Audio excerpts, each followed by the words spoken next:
Well, welcome back to Grain Bench and the final for our Ancient Wheat series. This has been a fun and exciting journey, but we're not done yet. Today we're going to go through the current wheats of today and a roundup of the ancient wheats that we've already worked with. So I'll see you at the bench.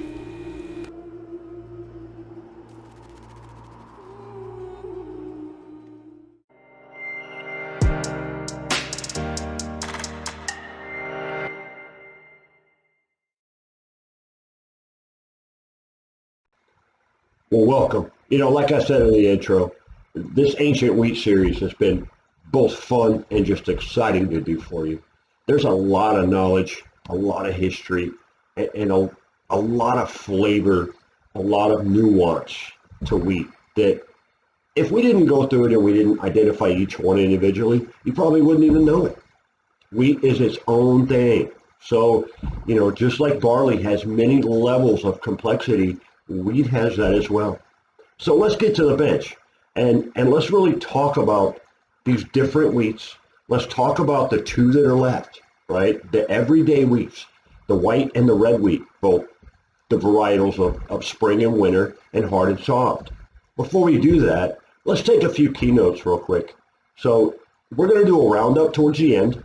I want everybody to see how these things malted and how they come about after malting and what the characters look like for each one of the grains. They're all individual. They're all their own grain.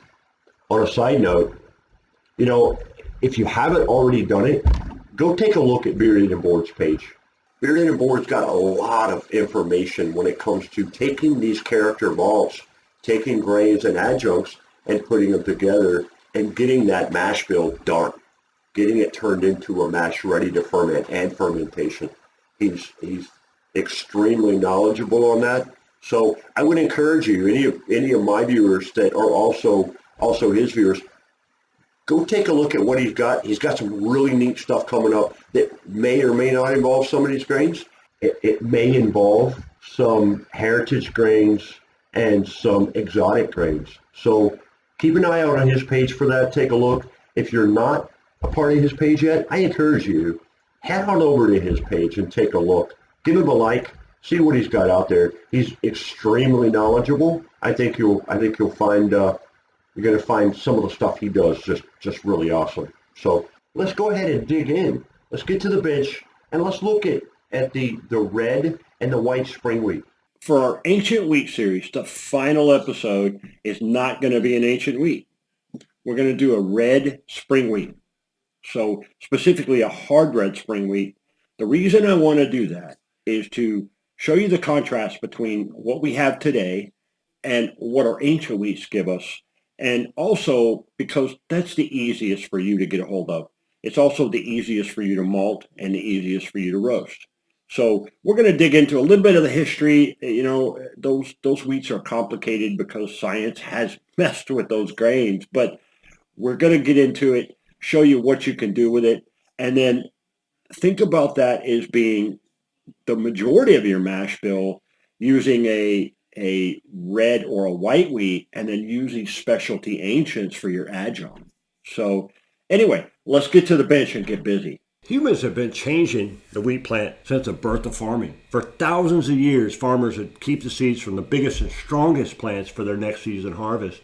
That would improve that quality of that crop over time. Wheat is primarily classified according to its growing seasons. You have winter and spring.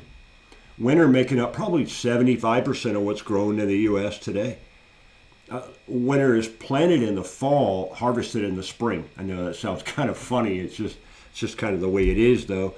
Spring wheat is planted in the spring and it's harvested in the late summer, kind of early fallish. It has a rapid growing season as opposed to winter that does stay dormant during those colder areas. Beyond growing season, though, wheat's further categorized by whether it's a harder, a softer, a red, or a white. You have a hard red winter and a hard red spring. You have a soft red winter wheat. You have durum. You have a hard white and a soft white. So, just like the red, there's a hard and soft variant. The protein content of wheat is what primarily determines what the wheat's going to be used for in the end, right? So hard red winter wheat, hard red spring wheat, they have higher percentages of protein than the white, and most often used in goods that require size, like breads and rolls and things that need to fluff up. The hard white and soft white are lower in protein. So, baking goods like cakes and cookies and crackers, pastries, muffins, that's typically going to be your white wheat. The color plays a lot of the role into it. So, red wheat, because it is darker, it has a stronger flavor. It's a little more bitter than the white wheat. How does that affect us for a distilling or a brewing industry, right? I mean, everything we talked to up to now is baking. So how do these different wheats affect us when it comes to making a brew or a mash for distilling? The higher protein levels, they greatly enhance into the contribution of foam and stability. What does that mean? It's a longer lasting head on the beer.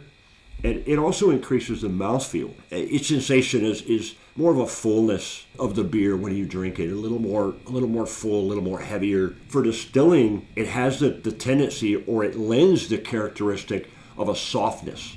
It will soften more sharper defined flavors that, let's say, a sharper barley or a sharper corn. The wheat is going to soften that out. It's going to make it a little more softer. It's going to feel a little softer in the mouth. Two things to note, is flavor and sweetness of wheat. So red wheat is going to be more tart. When you malt it, it's really going to get tart, the pronounced tartness. White wheat is softer. White wheat is a little sweeter.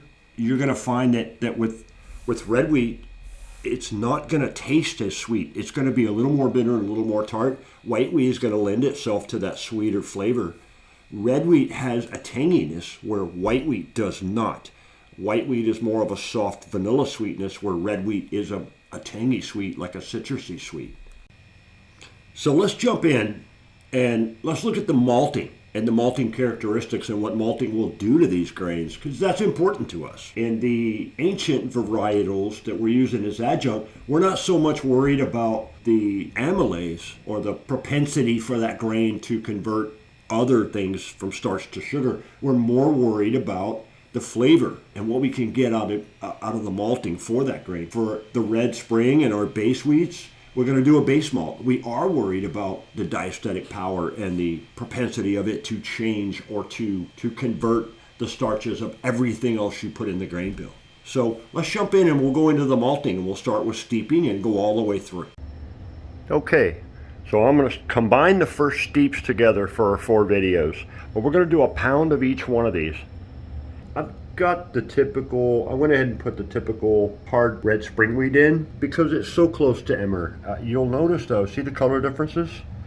It's a little darker in color. It has more of a spicy note when it's wet. Well, here's first steep, day 1 of the hard red spring wheat. And you can see we're already starting to see some chitting happening, which that's a very good sign. We've got some good little chits coming out. Like I told you, this stuff is 3 days and you're done. Okay guys, this is day 2 of hard red spring wheat. Now, one thing you'll notice is it's a pretty uniform grain.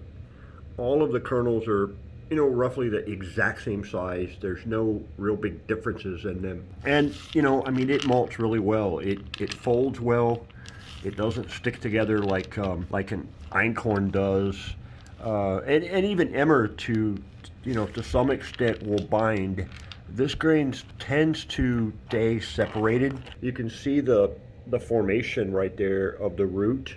Again, this grain's meant to grow more uniform. Okay, so we're late afternoon, day 2, on the hard red spring wheat, and I gotta say, this is actually the first time that I've ever smelled butterscotch.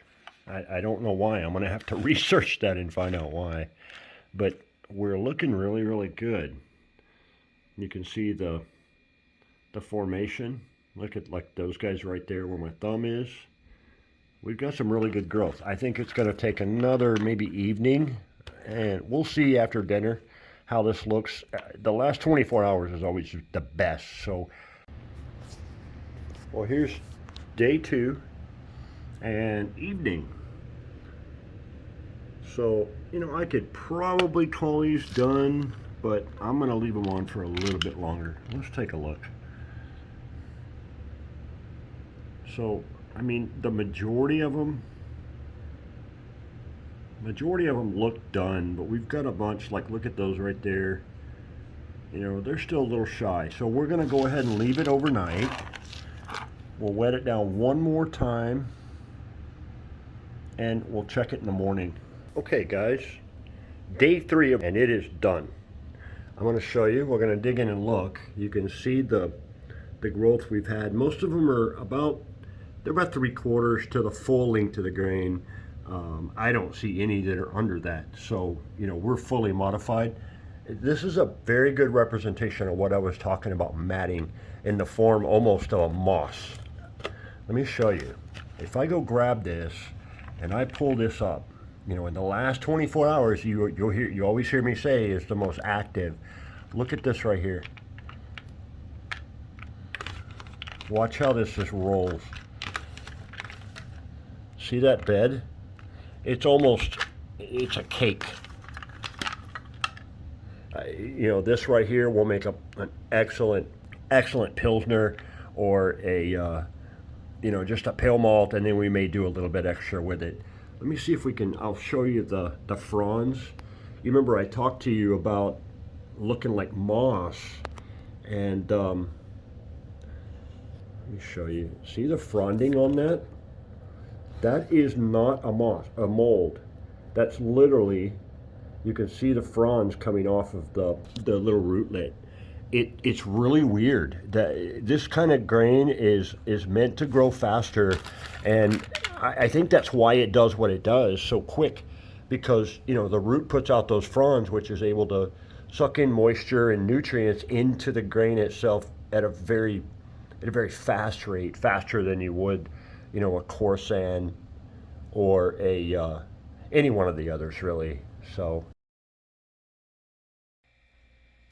the first thing I want to do, I'll show you all 3. We have our Corsan, we have Einkorn, and we have Emmer. So I want to show you all 3. You can see the stage. They've all been done the same exact time, right? So all of them are on day 3, and they're all ready to come off. They're fully modified for the most part, except for the Corsan. The Corsan's only about half modified. It needs another day. I'd say maybe by dinner we'll take a look. It could be done by dinner tonight. So, but let's take a real quick close up and look at this. The grains on the einkorn are small. They grow quick, but they're small. Look at the Emmer. He's packed, just compact together. So let me see if we need to break him up. Let's break him up so you can get a better view. I want you to see the way he grows. Emmer, I told you Emmer and red wheat and spring wheat, I'm sorry, red and white wheat, spring especially, they're fast growing and they grow these huge rootlets, which allows them to get started in the ground just really quick. So if you look, those are all done. They're all modified. They're ready to go. And that's just I just reached in and grabbed a handful. So you can see how quick they went, how quick they grow. The roots just shot out. The Corsan, let's spread him out a little bit. You can take a look. So you can see that some of them are done, some are not. What we want to do with a Corsan is we want it to go ahead and the ones that are at about 1/2 to 2/3, we're going to let them go. We'll pull them out tonight. I think tonight they're going to be completely done and ready. This morning, we're going to go ahead and finish up the Ancient Wheat series. We've got all the grains done, and I'm going to walk through each one of these. Now you'll notice I've got this little chief in the background. We're going to talk about that right towards the end of the video, because that's what we're going to do with these 1-pound batches. We have our einkorn. And you'll notice that the einkorn is very small. There's not a lot of root and acrospire. I mean, the acrospires are big, but the seeds are so small. They were all kilned for roughly 8 to 12 hours at 120 degrees. So they're at a pale or a pilsner at this point. We have our emmer, and you'll notice emmer has a little more profound root. Then we have Khorasan. Now Khorasan is a lot bigger grain. You'll notice it's got a lot of root bed, and it's really fluffy. 1 pound of it will build up more in an aerated area than you will see in the einkorn. Notice the color differences. You know, this is the ancient granddaddy, and then we have a little older grain. This grain gets a little younger, and we have today's. This is hard red spring wheat, and you'll notice it has a fluffy, almost airy character as well. It has a lot of root bed. It's very similar to the emmer. Let's jump in here and take a look at what we have. Up here in the corner is the einkorn. I want you to notice the grains. They're small, and I'll back up. We can see how, in comparison to the emmer and the Khorasan, you know, they're very small grains. Some of them are real tiny. These have all been kilned. They have not been winnowed. When you see the little piles, these piles have not been winnowed. Here's emmer. So emmer's a little bigger. It is more of a pronounced red color grain as opposed to an einkorn or a Khorasan. So you'll notice the after kilning what it looks like. Khorasan grows really deep root beds. It grows fast, but not as fast as some of the other ones. This is what the final grain of Khorasan looks like. Remember, Khorasan is a lot bigger grain. It's also the one that tastes buttery and has a lot more oily texture to it. This is the hard red spring wheat. So you'll notice the bed on it. And then you'll notice, look at the grain volume. Look at the grain color. And the consistency. Almost every one of those kernels is identical.